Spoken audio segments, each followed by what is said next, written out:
जब इस पोइट्री में डूब के गाना है बिल्कुल तो अच्छा लगेगा। कसम वादे प्यार वफा सब बातें हैं, बातों का क्या, कोई किसी का नहीं, ये झूठे नाते हैं, नातों का क्या। आदाब, नमस्कार। वादे के मुताबिक एक बार फिर हम हाजिर हैं आप सभी के चहेते भजन सम्राट और लेजेंडरी सिंगर अनूप जलोटा जी के साथ।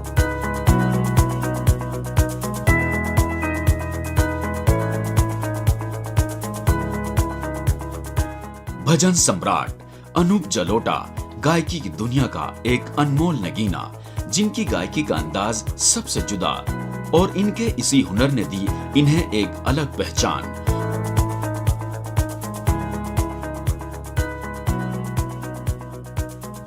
उत्तराखंड के नैनीताल में पैदा हुए अनूप जलोटा ने 7 साल की छोटी सी उम्र से ही पिता पंडित पुरुषोत्तम दास जलोटा से तालीम हासिल करना शुरू कर दिया और फिर देखते ही देखते इन्होंने भजन गायकी में महारत हासिल कर ली।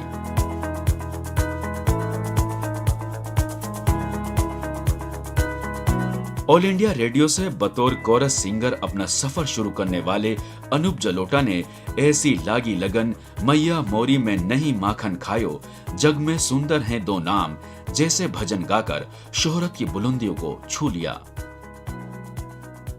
यही नहीं, गजल और फिल्मी नगमे भी इन्होंने इसी शिद्दत के साथ गाए जैसे कि भजन, और इनके इसी हुनर के लिए इन्हें कई नामी गिरामी अवार्ड से भी सरफराज किया गया, जिसमें साल 2012 में दिया गया पद्म श्री अहम है। तकरीबन 500 से ज्यादा एल्बम और 7000 से ज्यादा लाइव कॉन्सर्ट्स करने वाले अनूप जलोटा के चाहने वाले दुनिया भर में मौजूद हैं और आज की तारीख में उनका शुमार सबसे बड़े गायकों और परफॉर्मर्स में किया जाता है, और साथ वो एक एक्टर और प्रोड्यूसर के तौर पर भी जाने जाते हैं।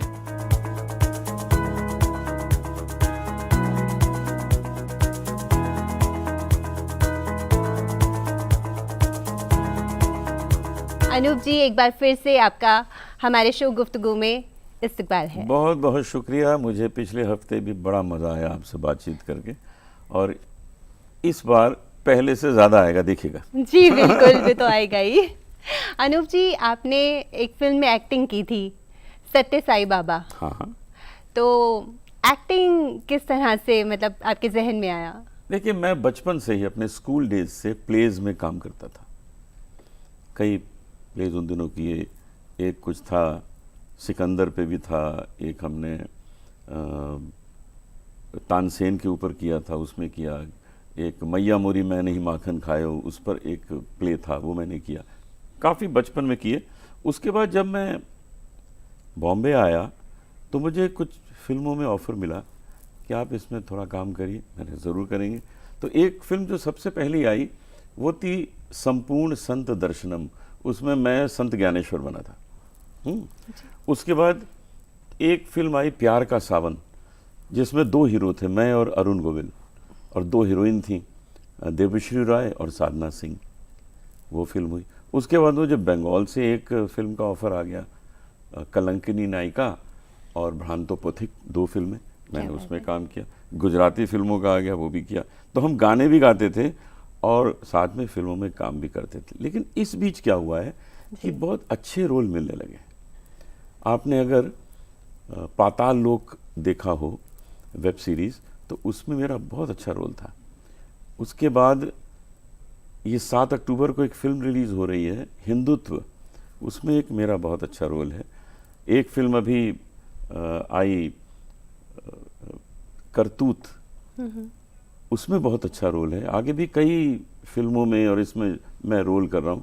वो मैं पता क्यों फिल्मों में काम करता हूँ, मुझे बड़ा मज़ा आता है। अच्छा, मुझे चेंज मिल जाता है कि भाई कॉन्सर्ट तो हम रोज करते हैं, गाना रोज गाते हैं, चलो ये भी करके आए, थोड़ा सा चेंज मिला, मोनोटनी टूटती है ना। तो मोनोटनी जो है वो जब ब्रेक होती है तो इंसान अपने को और फ्रेश फील करता है।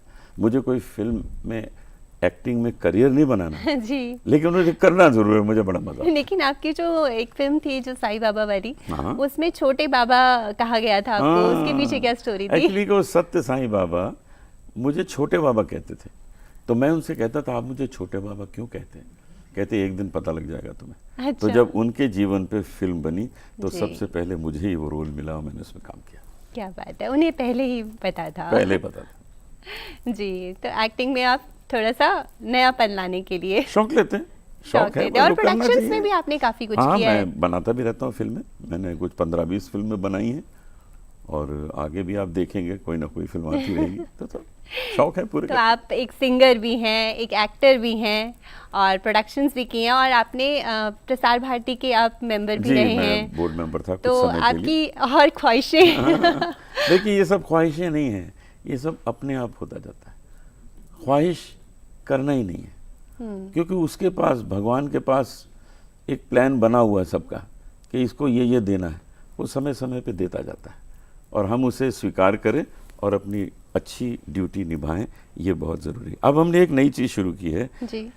कि हम, कोई भी भजन का प्रोग्राम होता है, कोई भी गज़ल का होता है, उसमें हम एक पैट्रियोटिक सॉन्ग ज़रूर गाते हैं, देशभक्ति का।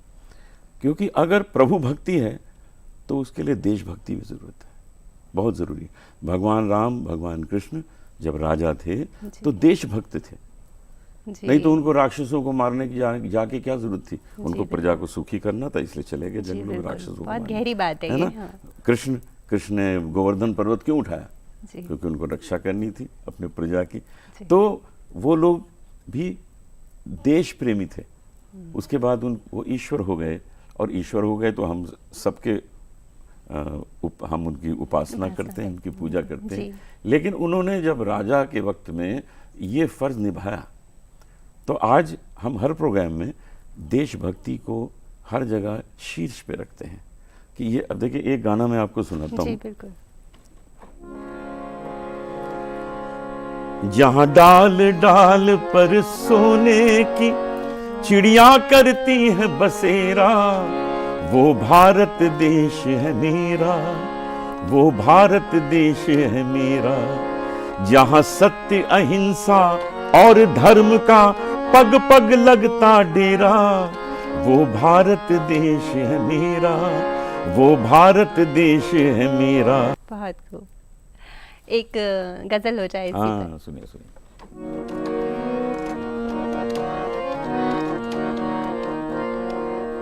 लज्जते गम बढ़ा दीजिए,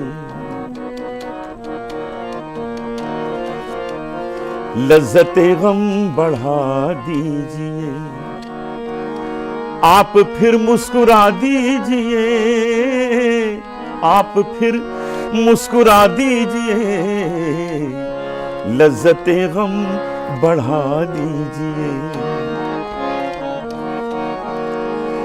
मेरा दामन बहुत साफ है, मेरा दामन बहुत साफ है, मेरा दामन बहुत साफ है, कोई तोहमत लगा दीजिए, क्या बात है। कोई तोहमत लगा दीजिए, लज्जते गम बढ़ा दीजिए। चांद कब तक गहन में रहे, चांद कब तक गहन में रहे, अब तो जुल्फें हटा दीजिए, क्या बात है। अब तो जुल्फें हटा दीजिए, लज्जते गम बढ़ा दीजिए। एक समुंदर ने आवाज दी, एक समुंदर ने आवाज दी, मुझको पानी पिला दीजिए, क्या बात है। मुझको पानी पिला दीजिए, लज्जते गम बढ़ा दीजिए।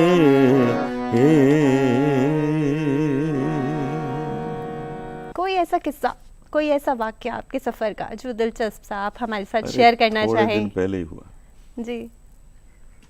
मेरा प्रोग्राम चल रहा था मुंबई में सन्मुखानंद हॉल में, बहुत बड़ा हॉल है, 3000 की कैपेसिटी है, भरा हुआ हॉल, सब सुन रहे हैं, बड़े प्यार से सुन रहे थे।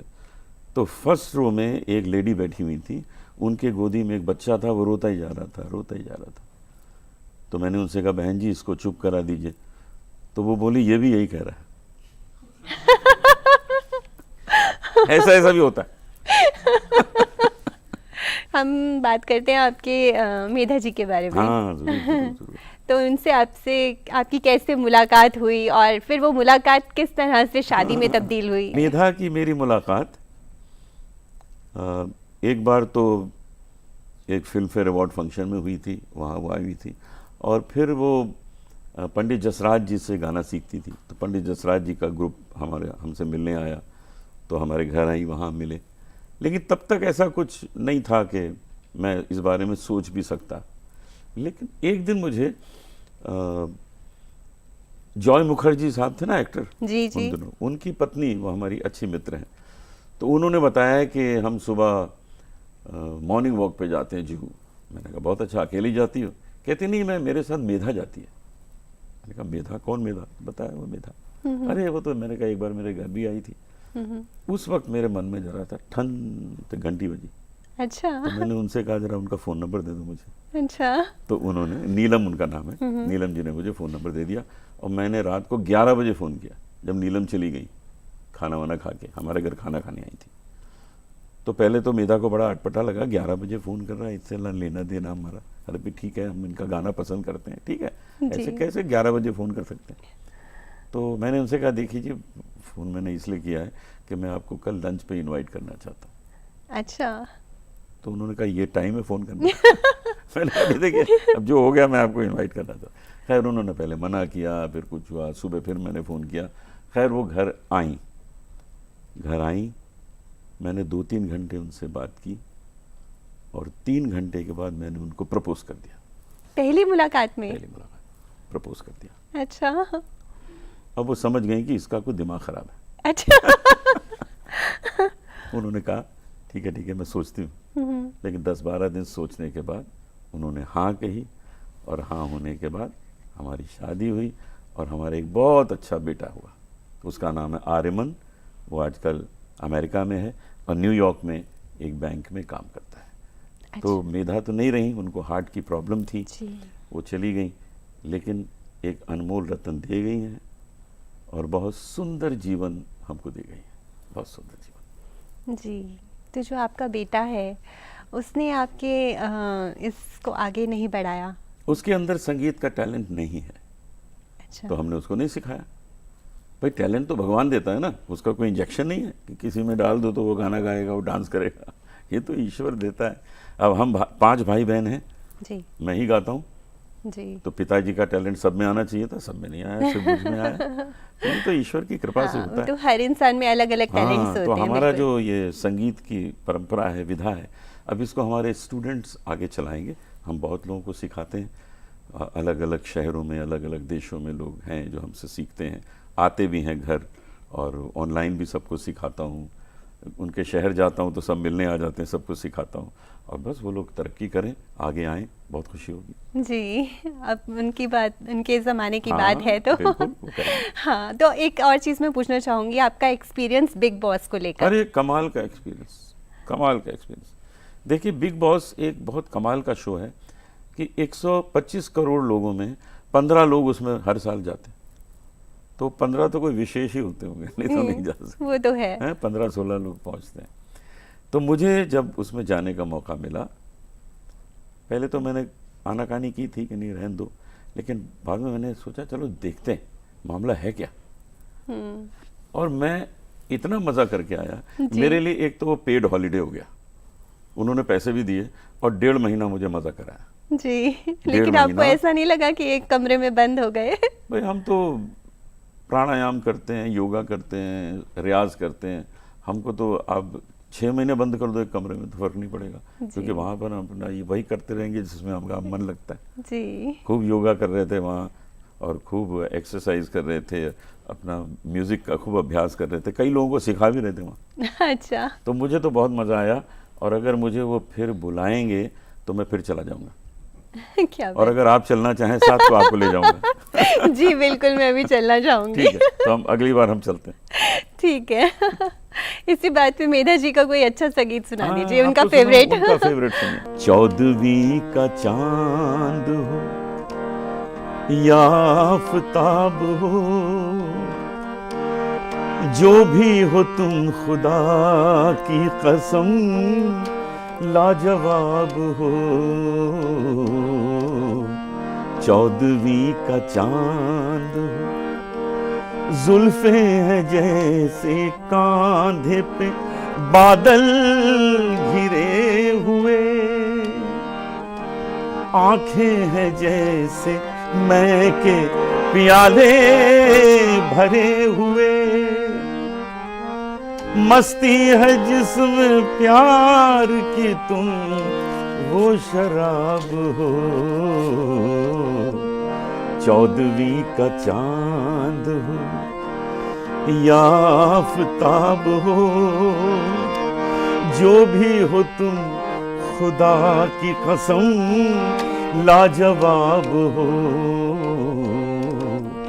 14वीं का चांद हो। मैं तो खो गई आपके गाने में। है ही गाना ऐसा, जी, जो बहुत सुनेगा खो जाएगा और जो गाएगा वो भी खो जाएगा। हाँ, बिल्कुल। अच्छा अनूप जी, आपने उर्दू में भी भगवत गीता रिकॉर्ड की है? हाँ हाँ, बिल्कुल की है। इसके बारे में बताएं। देखिए, इसका कमाल ये हुआ कि मुझे लखनऊ से एक बार एक फ़ोन आया, हर्ष जी हमारे दोस्त हैं, कि भाई जलालवी साहब ने भगवत गीता को, संस्कृत की भगवत गीता को उर्दू में रिकॉर्ड किया है और हमारी इच्छा है कि आप उसको गाएं। तो मैंने कहा पहले थोड़ा भेजिए मुझे, मैं पढ़ूं। तो सच में कमाल की लिखी है। मैंने वो रिकॉर्ड की और रिकॉर्ड करके मैंने मोदी जी को इतला किया कि मैंने ऐसी चीज़ रिकॉर्ड की है। उन्होंने सुना, उन्होंने मुझे एक पत्र भी अप्रिसिएशन का लिखा कि मुझे बहुत अच्छा लगा आपने ये काम किया है, और फिर जिन्होंने वो भगवत गीता लिखी है उनको पद्मश्री दिया। गुफ्तगू के ज़रिए किन किन लोगों को याद करना चाहेंगे, आपके परिवार के या फिर आपके पिता या फिर आपके जद्दोजहद के समय में कोई साथी ऐसा? देखिए, ये एक ऐसा प्रोग्राम है जिसको करोड़ों लोग देखते हैं, दूरदर्शन की सबसे ज़्यादा रीच है, तो इसके माध्यम से हम अपना संदेश दें, ये बड़े भाग्य की बात है। मैं यही संदेश देना चाहता हूँ कि मुझे जिसने संगीत सिखाया, मेरे पिता, वे जिस प्रकार इस लोक में सम्मानित रहे, बहुत सुंदर जीवन उन्होंने व्यतीत किया, तो उस लोक में भी उनको वही सम्मान प्राप्त हो रहा हो। मैं अपनी माँ के लिए भी यही मांगता हूँ। साथ ही साथ मेरे कुछ ऐसे मित्र जो साथ छोड़ के चले गए, उनके लिए मांगता हूँ, परिवार के कई जनों के लिए मांगता हूँ, अपनी पत्नी मेधा के लिए मांगता हूँ। लेकिन इतना ज़रूर कहूँगा कि ईश्वर की बहुत कृपा है कि मुझे इतने वर्षों से, करीब 45 वर्षों से जनता सुन रही है और झेल रही है, अभी भी सुन रही है। तो मुझे इसी तरह आशीर्वाद आप सब देते रहिए, और मैं आपसे वादा करता हूँ कि मैं अपने रियाज में कभी कमी नहीं करूँगा। जी बिल्कुल। अनूप जी, आपके माता पिता की बात हुई है, तो आपके बचपन की भी कोई बात हो जाए। हाँ, बचपन की कई बातें ऐसी हैं, जैसे मैं पिताजी से जब गाना सीखता था तो वो बड़े स्ट्रिक्ट थे। मैं पहले बता भी चुका हूँ पिछले एपिसोड में किस तरह हमको रियाज कराते थे, लेकिन उन्होंने ये कहा था कि तुम बहुत ज़्यादा जो कार्यक्रम करने चले जाते हो इस उम्र में, इस यंग एज में, वो अच्छा नहीं है, तुम वही समय अभ्यास में दो। लेकिन लोग छोड़ते ही नहीं थे, साइकिल में बिठा के ले जाते थे, जाके 2 गाने गवाए, साइकिल में छोड़ रहा है, कोई स्कूटर में ले जा रहा है, तो छोड़ते नहीं थे लोग। लेकिन इस चीज़ पर उनको आपत्ति थी कि पहले अपने को इस योग्य बना लो।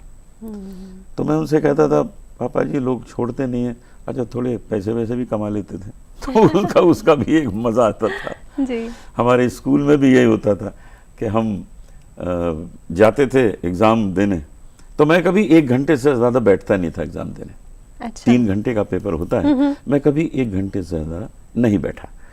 तो मुझे टीचर्स कहते थे क्यों नहीं बैठते, भाग क्यों जाते हो 1 घंटे बाद?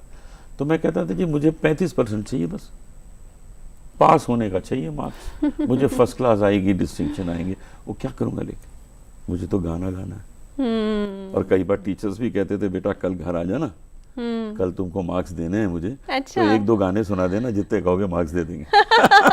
ये अच्छा था। ये तो अच्छा था आपके लिए। बहुत होता था, ये बहुत होता था।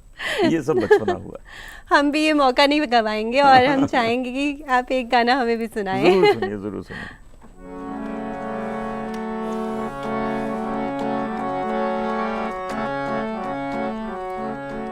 चिंगारी,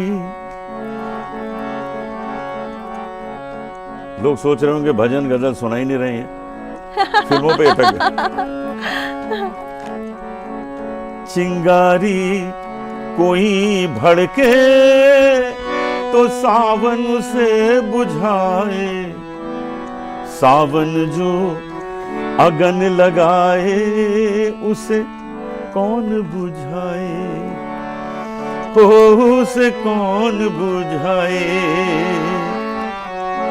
पतझड़ जो बाग उजाड़े वो बाग बहार खिलाए, जो बाग बहार में उजड़े उसे कौन खिलाए, हो उसे कौन खिलाए।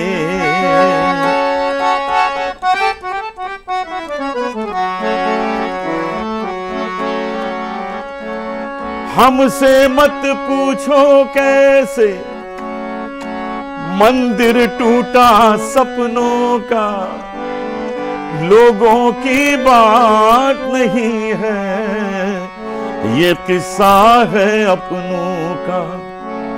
कोई दुश्मन ठेस लगाए तो मीत जिया बहलाए, मन मीत जो घाव लगाए उसे कौन मिटाए, उसे कौन मिटाए। चिंगारी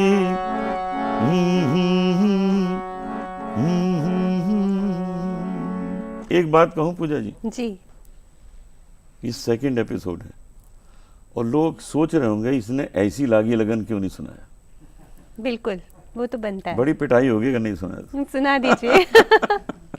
तो वो तो बहुत जरूरी है। हमारे कॉन्सर्ट्स में जितने लोग आते हैं वो घर से जब निकलते हैं तो ये सोच के निकलते हैं कि ऐसी लागी लगन तो सुनना ही सुनना है। और मैं भी क्या करता हूँ कि सबसे पहले वो सुना देता हूँ, तो वो सब वश में आ जाते हैं, फिर उनको कुछ भी सुनाओ सब चलता है। ऐसी लागी लगन, ऐसी लागी लगन, ऐसी लागी लगन, ऐसी लागी लगन, ऐसी लागी लगन, मीरा हो गई मगन, ऐसी लागी लगन, मीरा हो गई मगन। वो तो गली गली गली गली हरि गुण गाने लगी, महलों में पली बन के जोगन चली, मीरा रानी दीवानी कहाने लगी, ऐसी लागी लगन। कोई रोके नहीं कोई टोके नहीं, मीरा गोविंद गोपाल गाने लगी, बैठी संतों के संग रंगी मोहन के रंग, मीरा प्रेमी प्रीतम को मनाने लगी। वो तो गली गली हरि गुण गाने लगी, ऐसी लागी लगन, मीरा हो गई मगन, मीरा हो गई मगन, पूजा हो गई मगन। बिल्कुल, पूजा हो गई मगन। एक और मुझे आपका याद आ रहा है, मैया मोरी मैं नहीं माखन खायो। सुनिए। मैया मोरी, मैया मोरी, मैया मोरी, मैया मोरी, मैया मोरी, मैं नहीं माखन खायो, मैं नहीं माखन खायो। भोर भयो गैयन के पाछे मधुबन मोही पठायो, चार पहर बंशी बट भटक्यो, सांझ परे घर आयो। मैया मैया मोरी, मैं कब माखन खायो मैया मोरी, मैं कब माखन खायो।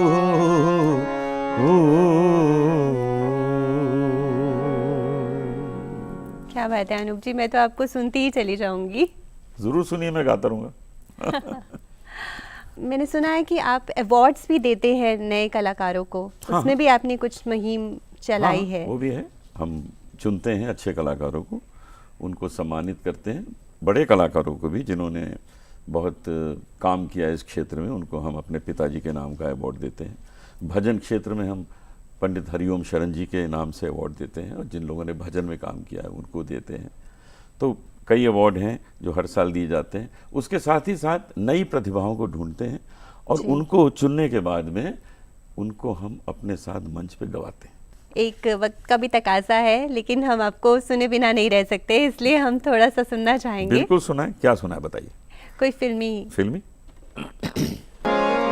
कभी टूट गया कभी तोड़ा गया, 100 बार मुझे फिर जोड़ा गया, यूं ही लुट लुट कर, यूं ही मिट मिट कर बनता ही रहा हूं मैं, घुंघरू की तरह बजता ही रहा हूं मैं, बजता ही रहा हूं मैं। आपकी आवाज में मैं मदहोश हो गई है। और भी कुछ सुना सकते हैं? हाँ, और सुनिए, और सुनिए।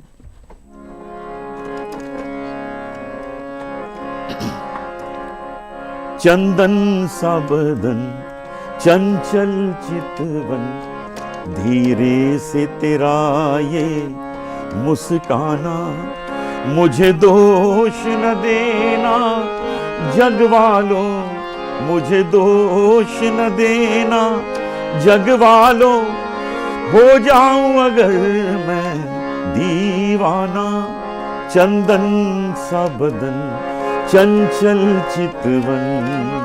जितना हमने सोचा था ना, हमारी आज की मुलाकात उससे भी कहीं ज्यादा दिलचस्प रही है। शुक्रिया, बहुत शुक्रिया।